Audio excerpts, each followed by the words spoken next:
Deməli, bir qardaşımız da gəlib kokoreç yarışına. Bu gördüyünüz 2 kilo kokoreci 20 dəqiqə ərzində yeyə bilsə, bizdən 1000 manat pul qazanacaq. Qardaşım, adın nə oldu? Qadi. Hardan gəlsən qardaş? Sarada. Buradan da bütün Astraya qucaq dolusu salam olsun. Uda biləcəksən sən də. Görək inşallah. İnşallah deyirəm. Hazırsan? 3, 2, 1, başla.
Bəyəndirək abi.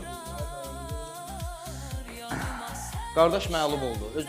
Özünə güvənən varsa, mən yeyə bilərəm deyən varsa, buyursun gəlsin.